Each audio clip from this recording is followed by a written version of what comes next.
नमस्ते नेपाल अनलाइन स्कुलमा यहाँलाई स्वागत छ। आज हामी verb plus preposition को पार्ट 1 को एक्सरसाइज गर्दैछौँ, जसमा हामी to र at कस्तो verb सँग to लाग्छ, कस्तो verb सँग at लाग्छ भन्नेको एक्सरसाइज गर्दैछौँ र हामीले यसको एक्सरसाइजको भिडियो गरिसकेका छौँ। त्यो भिडियो तपाईले हेर्न सक्नुहुन्छ र यो भिडियो तपाईले अझै राम्रोसँग बुझ्न सक्नुहुन्छ है। तपाईले यदि यसको एक्सरसाइज हेर्नु भएको छ भनेदेखि हामीले एक्सरसाइजमा कस्तो वर्बहरुसँग एट युज हुन्छ, कस्तो वर्बसँग टु युज हुन्छ र दुवै टु र एट लाग्ने पनि वर्बहरु छ नि त। अब तिनीहरुको डिफरेन्ट मिनिङ के हो भन्ने कुरा हेरेका छौं। त्यो भिडियो हेर्नुभयो भने केही तपाईलाई अप्ठ्यारो हुँदैन भन्दै यो मैले सुरु गरेँ। फर्स्टमा के भनेको छ त हेरौँ त। which is correct भनेर भनेको छ। कुन चाहिँ ठीक हो त भन्ने कुरा छ है। दुईटा दिएको छ, दुईटामा कुन ठीक छ त भन्ने कुरा छ र हेरौँ त। 1 Can you explain this to me? अथवा तल Can you explain me this word भनेर भनेको छ। यहाँनेरि कुन ठीक छैन त? Can you explain me this word भनेको छ। अब हामीले पढेका छौँ explain something to somebody. explain something भनेको this word, to अनि somebody भनेको me. explain something to somebody है, to आउने भइहाल्यो। अब 2 I got angry with Mark. Afterwards I apologized to him. तल हेरौँ त। I got angry with Mark. Afterwards I apologized him. मैले उसँग माफी मागे भनेपछि टु जहिले पनि एपोलोजीसँग टु आउँछ भन्ने कुरा गरेका छौँ। To plus somebody. सो हाम्रो के चाहिँ बिग्रियो? बी को बिग्रियो, ए को मिल्यो। I got angry with Mark. Afterwards I apologized to him. है, यस्तो मिल्छ। 3 हेरौँ त। Amy won't be able to help you. There's no point in asking to her. There's no point in asking to her.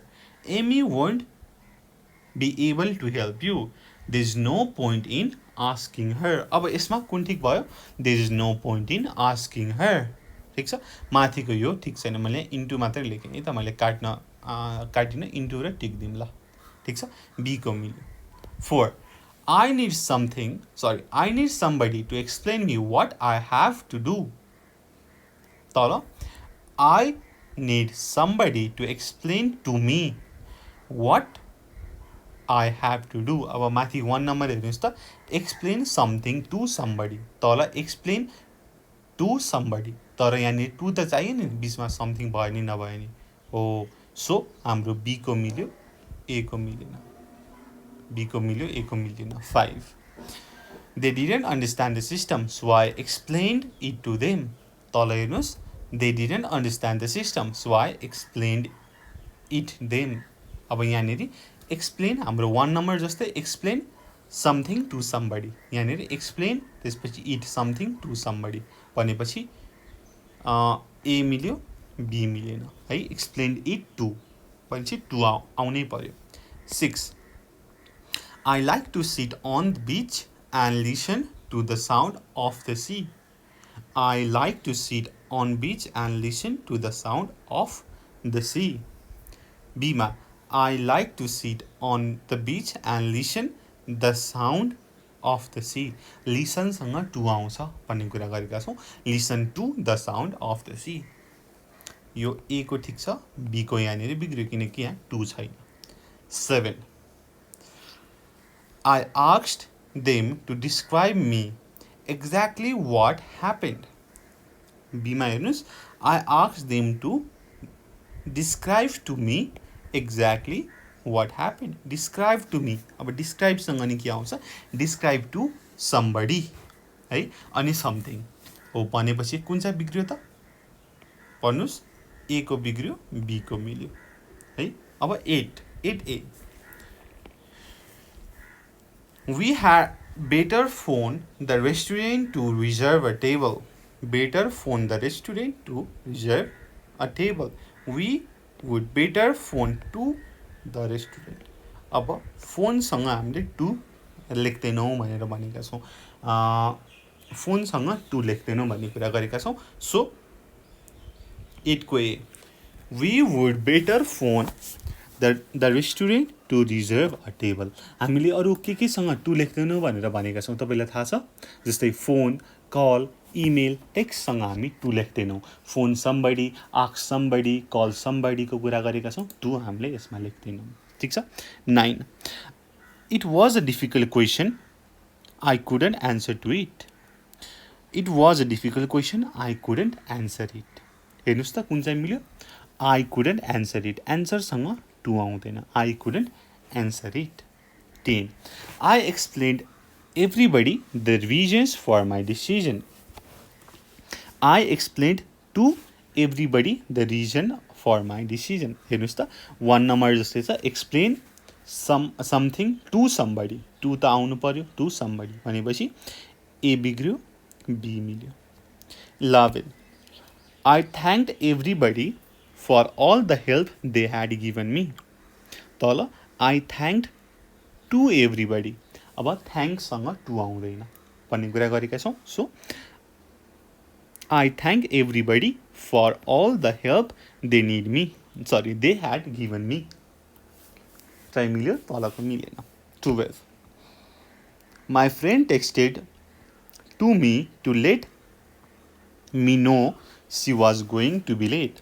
My friend texted me to let me know she was going to be late. अब यसमा texted me मिल्छ, texted to me मिल्दैन। मैले अघि पनि भने केसँग to आउँदैन त? यो फोन कलको कुरामा फोन, कल, इमेल, टेक्स्ट, यस्तै गरी आस्क, एन्सर, थ्याङ्कसँग टु आउँदैन भन्ने कुरा गरेका छौँ। सो हामीले यहाँनिर पनि टु लेखेनौँ है। ल अब यस्तै गरी तल हेरौँ के भनेको छ त भनेर भन्दाखेरि गरिहालौँ न। Complete sentences use verb plus यो तलको यो वर्ब्स दिएको छ र करेक्ट प्रिपोजिसन लेख्नु पर्यो भनेर भनेको छ। 1. I look stupid with this haircut. Everybody will laugh at me. Laughसँग at. 2. I don't understand this. Can you explain it to me? Explain something to somebody भन्ने कुरा गरेको छौँ। 3. We live in the same building but we never ... one another. अब but we never अब बोलेको छैन speak. But we have never spoken to one another. 4.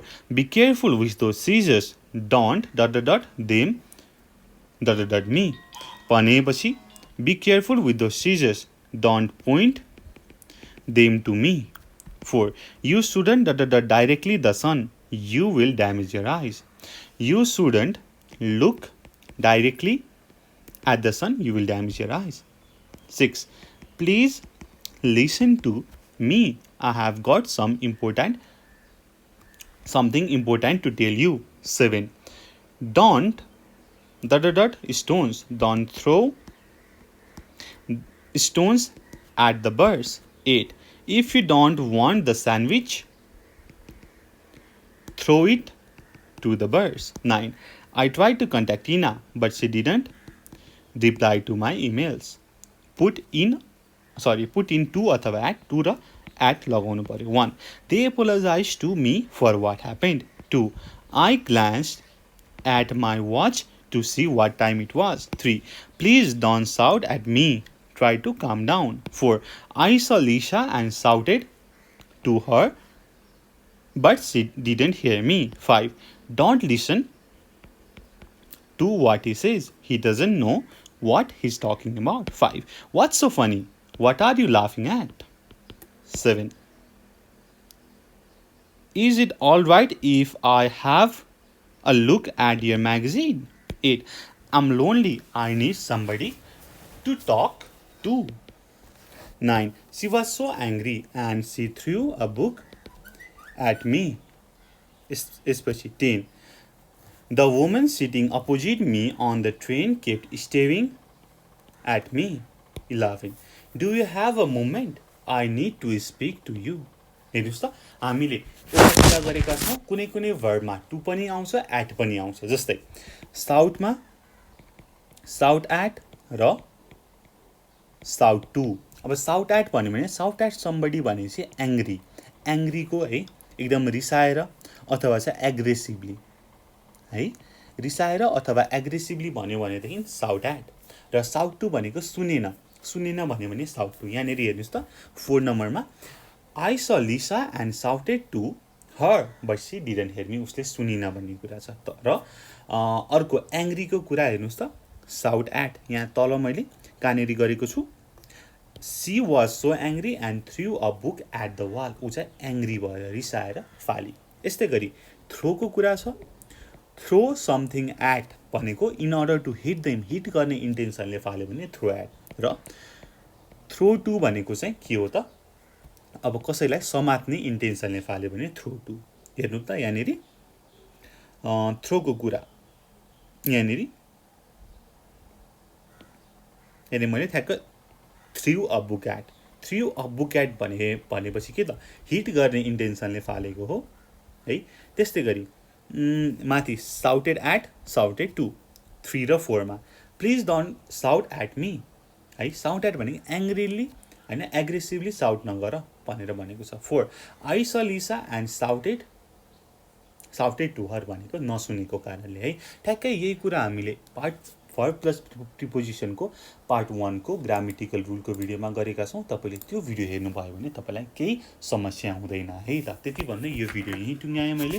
अनि तपाईँले यसको एक्सर्साइजको भिडियो पनि हेर्नुहोला।